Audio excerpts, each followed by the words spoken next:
Hey church family, this is Loren Jollyrood coming at you from my living room. Our awesome child director, Ashley, asked me if I could talk about some ways to kind of manage emotions and stress during this wild and weird time that we find ourselves in. And so just some things that I've been thinking about that I like to help. During this time, my younger brother and younger sister have moved in with Kel and I. And so the home's been a little cozier than usual. And we've all just been working on trying to stay calm and finding different ways to make use of all the time that we now have at home. So one thing I want to talk about is what happens when we flip our lid because we're feeling stressed or kind of upset.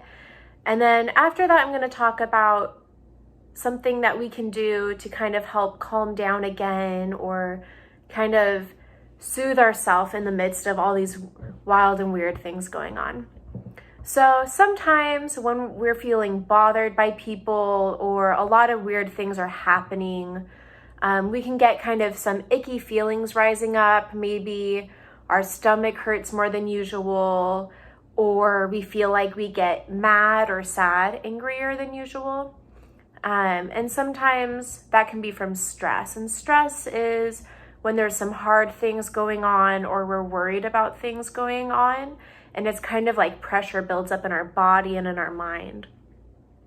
And so that's really normal. That's our body's way and our mind's way of telling us that some things are going on that we might need to be careful about or we might need to learn more about. And it just helps us stay alert and doing well. Sometimes though, stress can become a problem where our body's telling us too much or reminding us too often. And it can really kind of feel like there's a lot of pressure building up. I know sometimes when I feel stressed out, I might say things not as nicely as I know I should, or I might be so hasty or try to get things done so fast that maybe I make a mess, or maybe somebody has to ask me to do things again.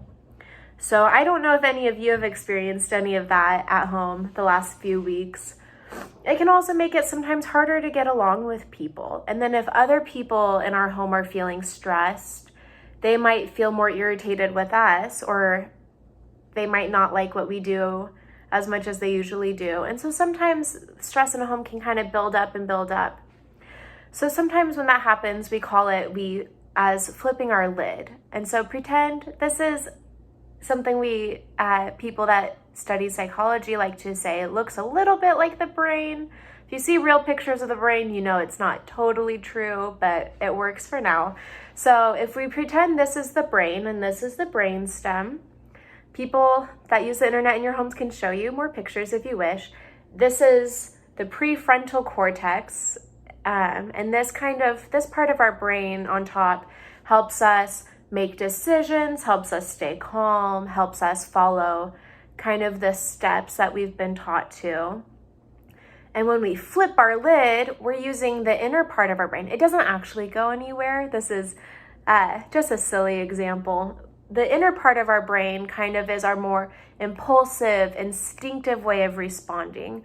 So, for example, if I'm getting ready for school in the morning, I'm still in school, the dream never ends, and I'm feeling really calm and relaxed, I remember I'm using this part of my brain and I eat what I usually eat. I remember to brush my teeth, I remember to get dressed, and I remember my homework before leaving.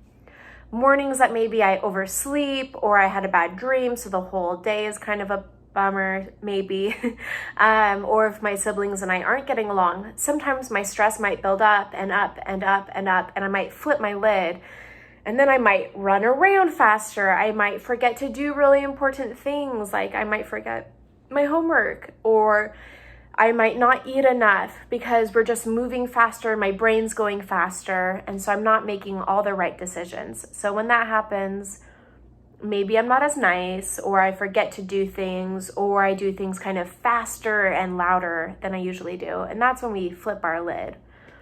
So I'm sure if you and the people in your home talked about it, you could all think of at least one example where you might have flipped your lid in the last few weeks. And so this exercise is just kind of a good way to start noticing when different things are building up and adding up. So for example, if you're really looking forward to lunch and your favorite food is gone, and that might be a little bit upsetting.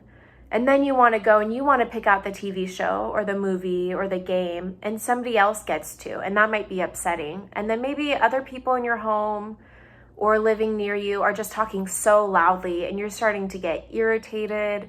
You're starting to kind of get more grumpy. I sure do.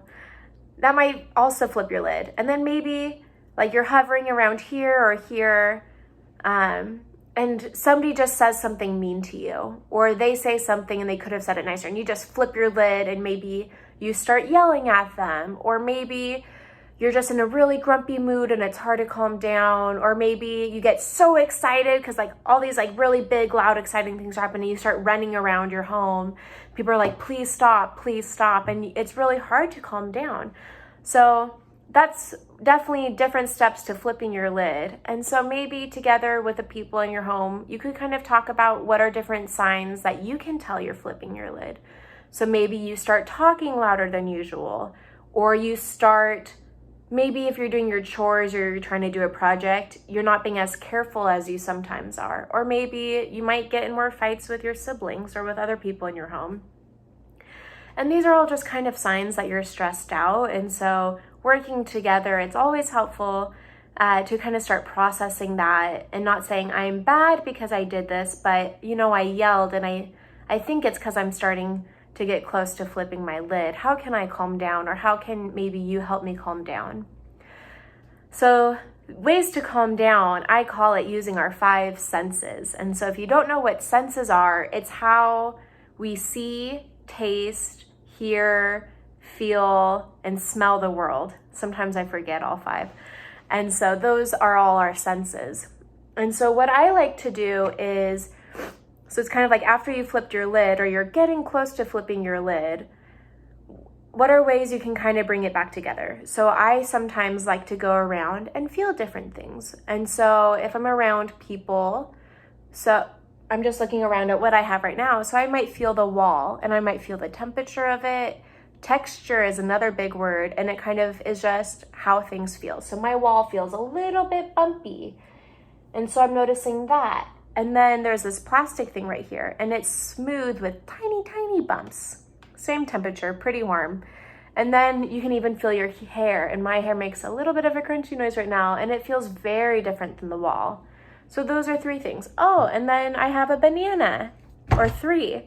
And so you can kind of feel that, and it feels a little bit rubbery, a little bit different than the other things. You can go and grab an ice cube. Holding an ice cube in your hand is really good because it has a lot of different feelings, and it's a very smooth texture. It's very cold, and if you hold it long enough, it should melt. And so even just holding an ice cube and trying to see how long you can do that could be a good way to kind of start calming down and really noticing what it feels like in your body. You could go to different spaces or smell different things. In addition to the banana, I have an onion. And so I'm not gonna cut it because I would definitely start to cry, but you can try smelling onions. Even it has an outer peel. As long as you throw it away, it makes different sounds if you can hear that.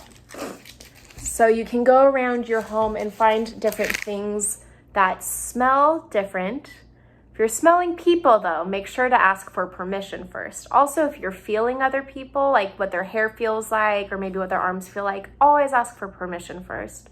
So what different things in your home smell like, what different things in your home feel like when you run your fingers on it, what different things sound like. Your parents can show you how maybe a cup, if you put it against your ear, sounds different. Or if you have any big shells at home, that's a cool one. Listening to different music and trying to tell the different musical instruments in it. You and your family members could cut up different pieces of fruits or vegetables or maybe bread, different things that you have that are edible with your caregiver's permission, and notice the different flavors and also the different textures on your tongue. So oatmeal has a very different texture than an ice cube, going back to that example. So going around and using your 5 senses, I don't think I gave examples for everyone, but there's 5 senses. So again, just kind of working together with your family to start to notice when each person flips their lid and what different signs are that that's happening. And then using your 5 senses to kind of bring it back down and calm down. That can be a really awesome different techniques to kind of calm down, but also notice that you're feeling stressed. We're all in a very weird season of life, and so helping talk about that is always a good tool. So again, noticing kind of, especially in this weird season of life, what things make your lid flip, and how are some different ways that we can try to calm it back down. All right, have a good one.